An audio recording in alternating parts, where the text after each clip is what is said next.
Now, in drafting the background pa lang, dapat kabalo na kung unsay part sa imong background, saan yung pagsulat. So, when you start to write the background, niya siya, dapat organize ka. So, first paragraph nimo, you have to write the broad topic or kanang unsay kanang introductory nga mag-correlate na siya mismo sa imong ikaduha nga paragraph which is your problem. So, for example, you can base your problem to a certain DepEd memo or kanang part lang sa basic education learning continuity plan or kanang mga broad na gikan sa mandate sa DepEd department. You can use that as your first paragraph. Okay, mo na siya ibalik mo broad topic na to. And then the second paragraph, you can write the gaps mismo, imong problem. Ito na makita sa second paragraph. The problems or the gaps na gusto nimo nga ipasabot sa reader halong nag-innovate ka. The third part or the third paragraph is that dito na dapat makita ang significance sa imong study. Why are you addressing this problem? Para asa ni siya, kung saan siya ka-importante. And then for the last part, you can write your rationale or your logical basis or your grounds. So ano siya, saan na siya pag-organize sa imong background. And you should also provide a brief setting and history behind the project. What do you mean by brief setting? Usually, when we write the setting, sometimes we kanang malimutan na buhanin ka sa broad na idea. For example, the pandemic. So, usually mag-start ka sa, on the onset of the pandemic, the Philippine educational system has been affected. Diba? Usually, mag-inanak ka. Kaya para natin, guys, it's not necessary anymore na mabalik ka sa Philippine setting because the pandemic is already true to all. So, focus on your setting. So, pwede na ka mag-start dito na. Tungan-tungan National High School is blah, blah, blah, blah. So, direct to the point. Ayaw na balik sa Philippine setting, kay broad na kaayo siya. Ganyan na. And then, history behind the project. What comes before that? Kasi hinungdan, ganun naabot ka ganun naabot na siya ng problema. So, prior to that, yung explain kung sa'yo sinundanan. Kaya para mas masagtan sa reader, ganun naabot ka ng problema. So, dapat sa background, nakita na siya diretso. And then, this section should be no more than a page. So, make sure na hindi na ka maglapas 1 page. In your action research, you can use some parts sa imong background dito sa action research. However, do not copy everything right. Ang ato man dali is we have to limit our background in only 1 page. Sometimes man ko na ato ang attitude is babagaay o paper. Am I right? Okay, usahay kayo, may insecure lang, hala ka baba kayo ang paper ako, basta rin pisa. So it's not necessary na kanang baka iya ka, imahan yung face. Remember that quality is always better than quantity. Okay, now, you should include references to support documentation such as project design or layout. So if you wanted to make a draft of your project design or your layout, it's not necessary na i-include mo siya mismo sa background na part. So if you have project design or layout, you can have that attached at the appendices. So, tanan ng mga draft, dito na siya dapat i-insert sa last part sa appendices. Okay? Nasabtan ba sa background? Okay. So, for the needs and problems, you should innovate in solving problems and should add value. How are you going to add value? So, you should provide fresh solutions and remove traditional barriers. Di ba? I think most of us here are accustomed with traditional ways of teaching and learning. Bagikan na dito sa traditional ways sa pag-teach sa atong mga teachers. So by this time, we are already in the 21st century, so magbagay na dito sa mga capabilities or skills sa atong mga bata. So kulit ang adapt na dito sa ilahang capabilities. Hindi na naman balik sa traditional ways, kaya murag, kung saan na, sumud na or ano, kami makaayo. So, mangita na dito of fresh solutions para anak. And then, you should identify a previously undetected need or barrier, then enhance the teaching and learning process with a novel solution. Sometimes, there are limiting factor, or for example, last school year, naanap siya ng problem, pero wala nang kaayo na detect, because small pa lang. And then, this time, this school year, nila ko ang mga problema. Sino na gihapon na balik-balik? So, you identify yung sa limiting factor, na nang nabalik-balik lang siya ng problema, na hindi ka sulad-sulad. So, you can innovate from that.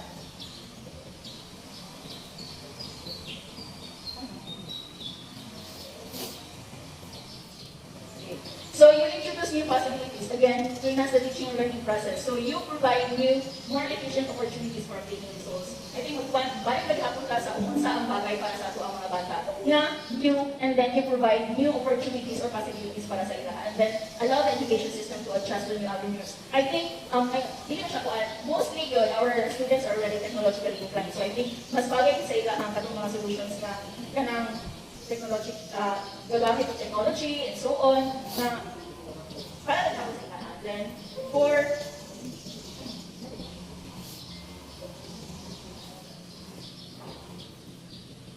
okay. So, balik ka sa brief setting and history. So, in your brief setting and history, muna siya sa second paragraph. So, dapat dito pala nakita na dili lang ang imong setting. You should also identify or describe your population, ang imong mga respondents, kung sa ilahang mga skills, kung sa ilahang mga capabilities, kung sa sila ang mga estudyante, kung sa kulang sa ilaha. So dito ka lang, i-identify na ninyo ang specific yun na details sa imong problem. And then, the phenomenon, of course, the situation or the occurrences. And the setting of the project will introduce readers to the circumstances in the project setting so that readers will fully understand the implications of such circumstances.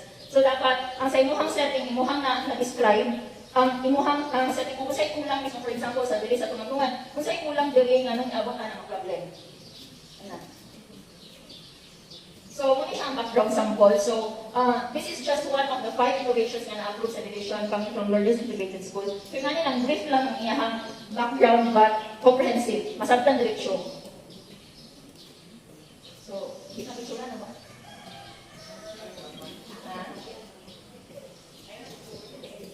Yeah. So, yan din lang. So, ang iyahang sample is nagkuha na siya part sa PLCP and then follow na yun itong iyahang problem and so on and so forth. Ito, ganun siya ganun nga 4 parts. And for the objectives, this is the fourth part of our paper. So, in objectives, what's the objectives? Anyone? Say objectives. So this is your goal, meaning these are the things that you wanted to achieve. So muna siya ang imong guide in making your methodology later on. Diba? So your target activities. And then, so when you are writing an objectives, balik lagi gihapon ka sa atong natuntan, it should be smart, right? Isa kanya smart? Specific, measurable, attainable, result-oriented, and time-bound and very good students. So, balik na gihapon na ng smart. Kay, kung makinasa, pag-start natin sa ato ang anong kurso, na-introduce naman taana. And then, you have to state explicitly what goals the project is aiming to achieve. What do you mean by explicit? Explicit. What is explicit? Yes, it should be, it should refer to the exact meaning of the word. Kasi ganun siya, dapat maura paghihapon na nasa Sir Edgar. So, muna siya explicit. So, it should be clear from anyone na nagbasa sa imong paper, meaning it's not ambiguous. Yes, it's not abstract. So, there is a big no-no in writing an objective, meaning if the word that you are using describes feelings or emotions or thoughts, for example, to learn, to understand, to know, to appreciate, hindi na siya pwede nga gamitin as your objectives. Why? Why? Yes, it's not measurable. Again, mubalik na gihapon na, it's not measurable kung nag-involve siya of feelings or thoughts. So how are you going to measure the word? To understand, to know. So dapat specific kita nga, to ay nga ma-measure through the tools nga ato ang gamiton sa ato ang methodology. So, muna siya ang sample sa katulad atong Lourdes Integrated School. So muna iyahan gamit nga objective sa iyahang study.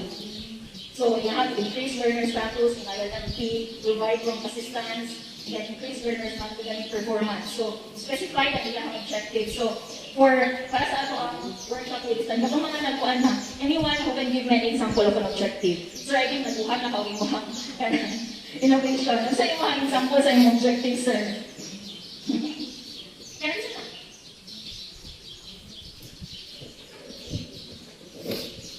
To create My topic and that is evaluation. So, ngayon sa monitoring and evaluation, what comes to your mind? Kasi nasunod tayo sa inyong una. Okay, any idea mga ma'am, sir?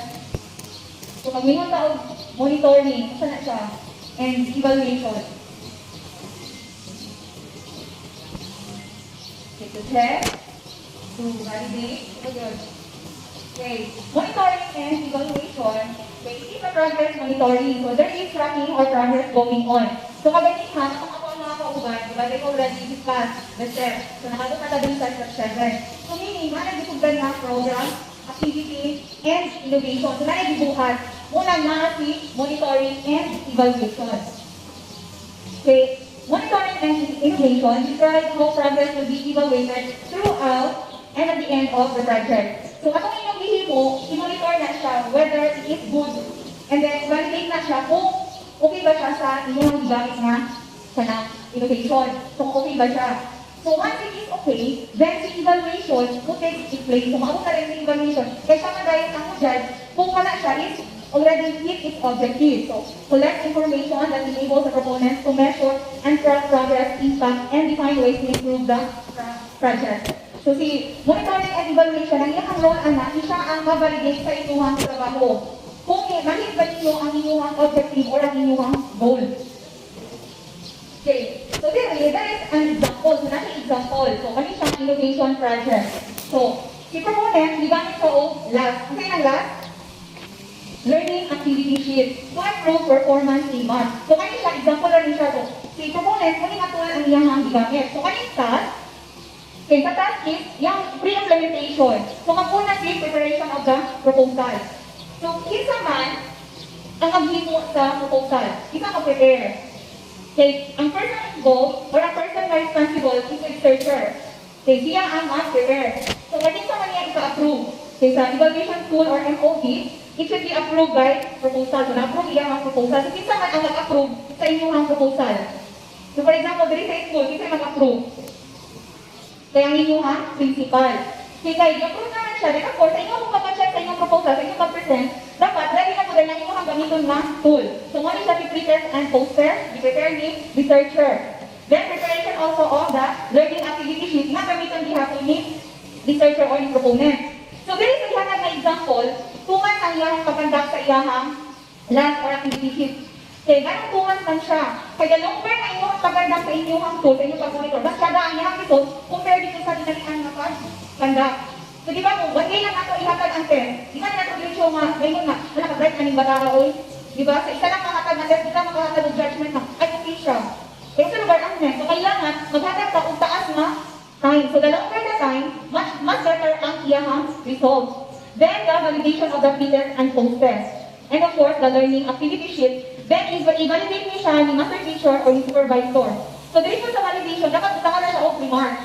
So, if it is valid or not. The next is the conduct of research and determination of sample. So, ang person involved, si researcher, then yung MOV, katong mga pre-test, result, sampling. So, kaya nagkandak naman siya katong pre-test, so iyan yung result. Then, of course, the preparation of lesson plan. So, ang nag-prepare na si researcher, then consultation, validation of lesson plan. Validated yung MOV, validated and reviewed by MPs and supervisor. So, dili na tayo sa kanya, validate naman siya. So, i-approve na, okay siya. Pwede na rin mo na i-conduct to measure that. Kung ang iyang gigamit na tool, is ma-improve ba ang performance sa iyang grade 7 proponent or si researcher. So, once na inuha na di-conduct, dapat documented din siya. Dapat na ay picture. Kaya muna siya ang mag-support na gigamit din ninyo ang inyong himo nga learning activity sheet. So, kag-conduct naman, this time, dili na po tayo sa post-implementation. So, maniyang task. First is ang analysis of data, writing results and discussion, revising proposal, peer review on the paper, submission of completed paper, then generating feedback on the implementation of the land. So, dili na tayo sa post-implementation, di na tayo makita kung ang inyong tool na gigamit is valid or progressive siya sa performance sa inyong bata kung effective ba siya. Okay, another example of making monitoring and evaluation, dapat po narrative-form siya. So, ano siya, example, lagyan ko niya siya. So, hindi mo siya nga itong narrative-form. So, kasi mga tanong mo, asa siya gikan. So, kaning narrative-form din nga, dapat na example, ang tanan, isulat din mura na siya, imo na niya, isa-isa ang inyong gibuhat during pag-conduct sa inyong monitoring and evaluation. So, para hindi mo mabibog, mura na siya itong ihimo bilang mga plan, balik na diyan mo sa inyong plan. Ito ganyan isulat dayon. Okay, ito ganyan siya inarrange. So, muna si narrative form. Okay, pagkakuha na naman si monitoring and evaluation, muna siya ang last part of the proposal. So, sa inyong pag-propose pa lang sa inyong study or sa inyong innovation, dito mo mag-end lang monitoring and evaluation. Then, there is a terminal report. Once it is approved, na-approve na lang siya sa division, okay yung study, then we will proceed to milestone. Kung saan ang milestone? Okay, milestones are significant accomplishment or highlights of the innovation. Unsa palayo ang naagkan sa imuhang innovation. Okay, dili po tayo sa milestone. Okay, dili na mo makita kung ang imong objective is imuha ba siya natin. Kaya gamit pa nimo siya. Kaya dili man ka pwede mo proceed sa milestone kung wala di-adapt sa imuhang teacher. So, for example, ako, hindi mo ko innovation. Grade 5 man ko advisor. So, okay, ako ibukan nga innovation sa akong estudyante. So, ako ipa-try sa akong co-teacher na grade 4. So, iyan i-adapt, nakita ko niya nga okay. Then, i-adapt ko dahil sa akong co-teacher na ko rin na grade 6. So, nga mo ang, akong study, okay siya sa mo ang school. Then, kaya muna ni siya ang milestone activities. So, dito sa milestone activities, pwede pa ninyo siya ibutang dito kung kauban sa monitoring and evaluation. Ay, di man ninyo dibuhat ang itong first is planning and design, hanapagman kita sa pag-monitor, then the data collection, so then data analysis, completing the research paper, then the dissemination of final results. So through milestones, makita ninyo dire kung ang inyong objective is inyong habang dating. So kaya maabot naman mo sa milestone, meaning ang inyong study is layo na sa naagdan. So kaya inyong study, okay man siya sa inyong school. What's your plan next? Kung man inyong plan na sunod. Kaya okay man siya sa inyong di ba kung mag-imong program, innovation, or project, ang ato yung ginanang na target, hindi lang siya para diri. So dapat mas kung mahimo, mas mo-growth pagid siya. Then, una na si next step. Kung sa imuhang plano, sa imuhang study, or sa imuhang innovation. So, specify the actions required for sustainability of the project. So, this is step 1, continuous improvement of lesson study within the learning area. So, katong step 1, like what I've said, ang katong i-continue ang ako ang innovation sa mga school.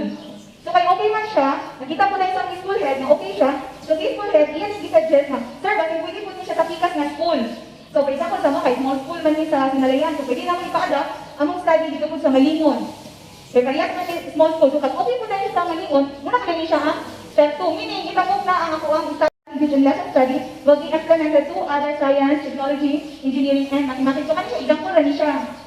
Example na niya din. Kaya tapos na lang po siya tapikas sa school, then okay lang siya. So, di pa na Sinalayan, abot siya sa Malingon, okay siya. So, upon approval of the district supervisor, pwede na mo dahil siya gamiton into division level. So, pwede na mo din siya i-step up. So, kay okay man siya, nakita man ang improvement, pwede na siya i-pagawin po dahil sa uban. Muna si next step. Okay, ang next step is the sustain of your innovation. Ang iyang pag-continue nga paggamit. Okay, then next is the appendices. Kasi nga kay appendices. Ang naadiri kay appendices, tanan-tanan ninyo gigamit during sa pagkandak sa inyong study or sa inyong innovation, diri ninyo ibutang. Okay, for example, atong pictures, atong pagkandak ninyo sa inyong tool na gigamit, atong sa learning activity sheet, dapat naman siya picture sa inyong insert dira. Then, kung naghatag sa inyo of donation, dapat naa siya letter, atong mga deed of donation, deed of materials, receipt of deliverables, letter of acceptance, approved evaluation, form signed by project evaluator. So, tanan-tanan gigamit ninyo sa inyong maganda sa inyong study, dili ninyo ibutang sa appendices. Okay, that's all. Thank you. About guidelines on submission, evaluation, and approval of innovation. So, naman na naka-innovation. So, sa itong mga ito, submit of 6 copies, then attach accomplish request for evaluation. Then, and every first Friday of the month, nato siya process sa division. Then, evaluation is every last Friday of the month. Then, proponent shall prepare a 10-minute presentation. Then, our chairman, our is on innovation, our chair of curriculum, he divides Sir Judy Bigapia, siya ang chairman, dati mo, committees, sa ang CIDs.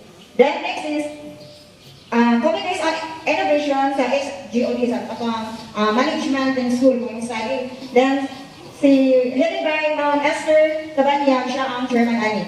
Then the committees, ang ilang shall provide technical assistance. Then, authors shall collect manuscript from LRMS for finalization. Then, finalize manuscript based on suggestion and recommendation. Then, submit to copies of final manuscript following the revision template on cover page and approval sheet. Then, after that, release with upon certificate. Then, tinig color ka blue, muna siya ito ang cover. First, then, muna siya ang white kaning first page. Then, this is the template of certificate of approval ng ang innovation. Then, muna siya ang writing terminals na ato ang sequence. So, sa buwan first, proponent, innovation title, time frame, then context, summary, and background, objectives, methodology, then after that, work breakdown and task time estimates, deliverables, then rest management. Then numeral analysis cost, Then after that, monitoring and evaluation. So kada na, ipa-approve na to na sa ato ang principal kung okay na itong innovation. Kung approve na, mukha din na sa ato ang milestone, next steps, and appendices. Then technical guidelines. So as per niya, font for headings, yung description, bold, please, both men, old style, in accordance with hierarchy. Then yung font for the text portion, 12 points, both men, old style.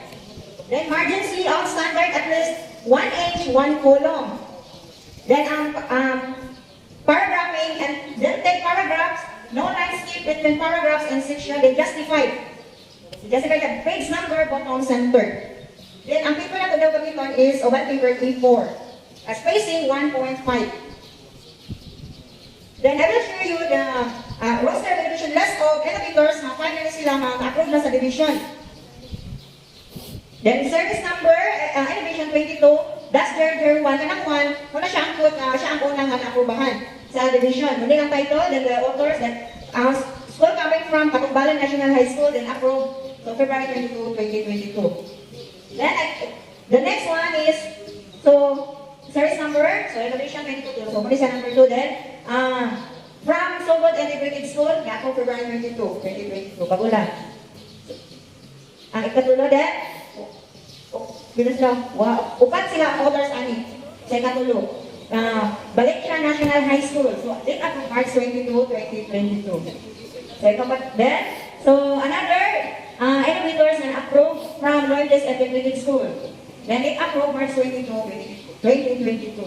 Then the last, from Kabanbanagan Elementary School, approved March 21, 2022. So what sila ang mga innovators na approved na sa division. Okay. That's all. Thank you. Project title, project time frame. Yan ang simple. Yes or delay? Yes or delay? Delay. Ba? So magsulat na karon, makaya na ninyo. Kaya na kayo. Sunod, project contact. Sir, simple na kayo ang role. Palihan natin yung ingon, Sir John. Sakto na kayo mo. Next. So yun na. Yes or delay? Pangitawon? Delay ba? Kung wala yung email ad, ayaw kumarak na. Ayaw di ka kakulong ang email ad. Pwede pa na cellphone na niya. Next, patayo. Next. Project summary. Okay, yan na. The self-learning modules have been adapted as a common learning platform where learners will deal with themselves alone at home. These modules are primarily designed and independent. So nga na siya mag-present. Unfortunately, on that day, ako iwan niya, I have to magkama ko good result na yung negative statement. Not all learners embracing it are independent. Di ba? Sa imong background, sa imong summary, yung ito na, kung sabi problema. Di ba? Tapos second, sila naman discuss, di ba?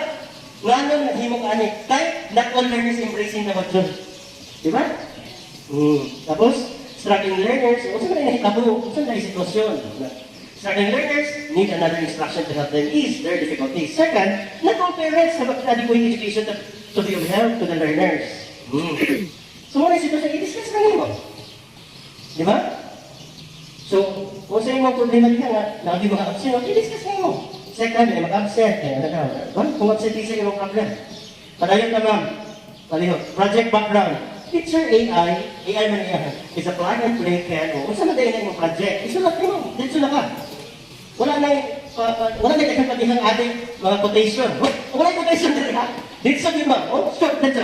Teacher AI is a plug and play or can or do assisted instruction intended to supplement SLMs under ADM, the most common learning platform currently adopted in the 10. Dito.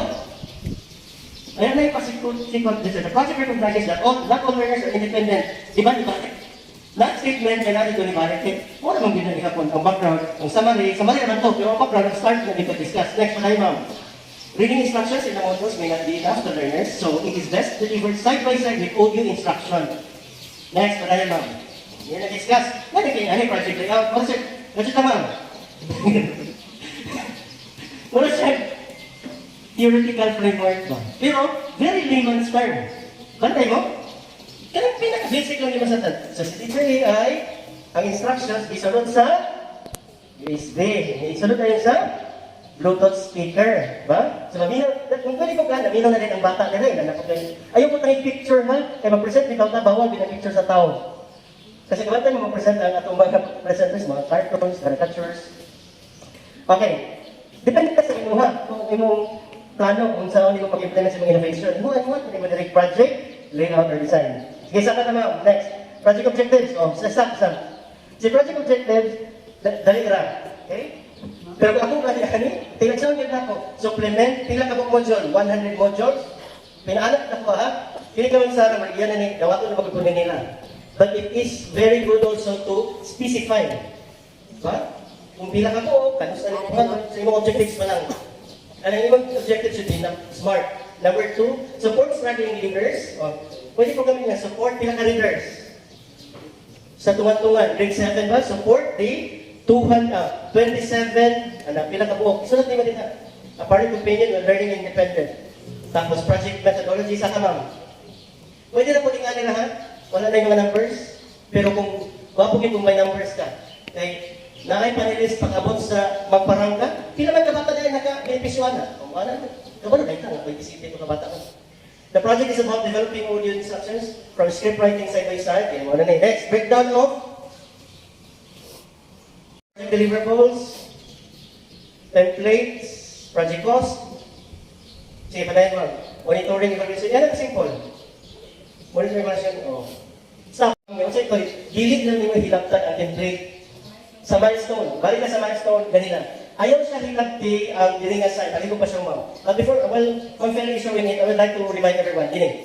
During the evaluation, sa evaluation, kaya ikaw ginabuhat ka rin sa division niya, or contest siya sa mga innovation. Bakit mo? Itawag na siya evaluation. Pag-evaluate ka na ma'am, ano din mga judges, question na dahil ka, kung sino project mo, saan makakita natin, di ba? Mga percent ang mga maestra, question sa nila. Kung ikaw ang nag-present, magsunod dito kung sino ipanuti. Okay? I do not expect na pag-balik nila, edited na, ay, iagin mo present, perfect na niya, ilan na nag-game, edit, no. You not edit, evaluate. Kung kasi na nga, ay, hindi mo monitoring ma'am, nabuhat pagkakit kinsa may naglabang ni mga monitor. Pero kung ka nag-edit na sila sa imong mga grammar, ay, kinikuha ni RNA, hindi na sila pa mag-edit na. Hindi na sila madugang. Mo-suggest na sila in question form. Laban na nga, ngiti, bago ni sila. Ayaw pag muna nga, ngiti nga tinagsaon ng hatagong. Usually, the technical assistance comes with question form.